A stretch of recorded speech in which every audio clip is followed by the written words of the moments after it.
विष्णु सेठी कहउचंती मो माटीर गर्व और गौरव। जदि ओडिशा रे आम साहित्य को भद्रकर साहित्य को निरुता भाव में कहीं ओडिशार सार्वजनीन करिसेंती ता भितर विष्णु सेठी अन्यतम। विष्णु सेठी केवल जड़े राजनेता नथिले, दिन में राजनीति करती, रातिर साहित्यर घर तैयारी करती। तेणु विष्णु सेठी जड़े बलिष्ठ साधक, बलिष्ठ नायक मो माटीर। तेणु तांकु सबुदिन छात्री रखापी, स्पंदन रखापी, जीवन प्रति पादरे आम भेटीचु, आम चिन्हीचु, मापिचु, पढ़ीचु, बुझीचु।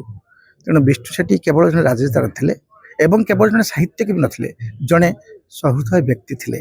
समस्त भल पाइबार इच्छाटे निर्जसटे तांको भितरे थिला। विशेषकर समाजर शेषधारी मनीष मानक पई जे सारा जीवन हक पाई लड़ाई कले, अधिकार पाई लड़ाई कले, माटी पाई, निस्व मनीष पाई, दरिद्र मनीष पाई, खटिखिया चाषी मूलिया पाई।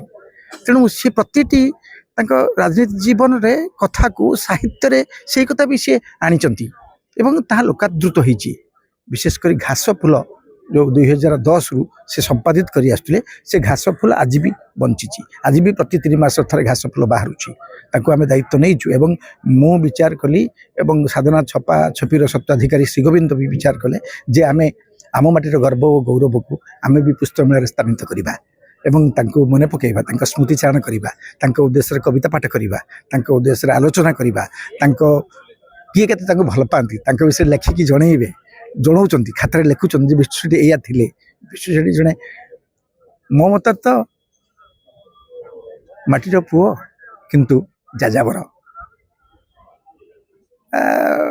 तांको विषय कहवा बाहुल्य हम मो पाई। मुझे जी पिलादिन जानी बुझी एवं सी मत सबुबले माटीर कथा कहते। माटी, देश, जाति, राष्ट्र, भाषा, साहित्य, अस्मिता यही उपरे केवल आलोचना कर।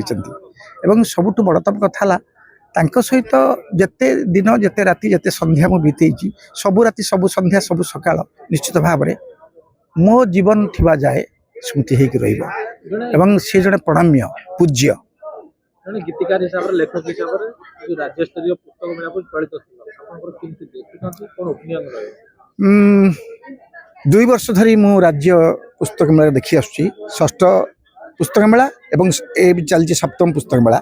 6ठ एवं 7म 2 वर्ष जो पुस्तक मेला राज्य सरकार कर चली, सरकार नुआ आसिला परे जो हिसाब रे कर चलती, आदि समस्ते पाठक माने खुशी एवं बाहर जो माने आसुचंती, माने जो माने बही किणुचंती, पाठक, पाठिका एवं बही विक्रेता जो पब्लिशर सब अच्छी समस्ते खुशी। ये जो अरेंजमेंट होता आप 2 वर्ष पूर्व देखी नथिबे केबे।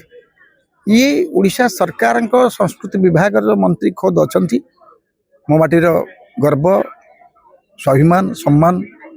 बहुत चर्चित ओडिशा सरकार बहुत चर्चित मंत्री सूर्यवंशी सूरज निजे तदारख कर डिपार्टमेंट सबू लोक, सबू कार्यकर्ता आसी बुली देखुंट एवं देखु केते केते परिष्कार परिच्छन्न रही, केते भावावेग लगुच, आ परस्पर भितर गोटे आवेग भी सृष्टि होती। पाठक मैंने आसुंच, विक्रेता मैंने अच्छा, समस्ते खुशी अच्छा, एमती गोटे नुआ परिवेश तैयारी होती।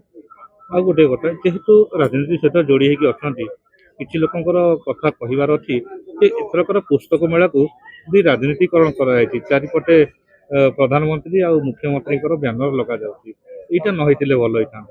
ना ना ना नहीं, समाज से भी अच्छा साहित्य को मानुनी कि साहित्य समाज पाई, से समाज पाई तो से साहित्य नहांती कि से आम भितर नहांती कि आम परि जड़े पाठक नुहंती कि हो पारे, से व्यक्ति विशेष हो पारती, आम सम्मान देती।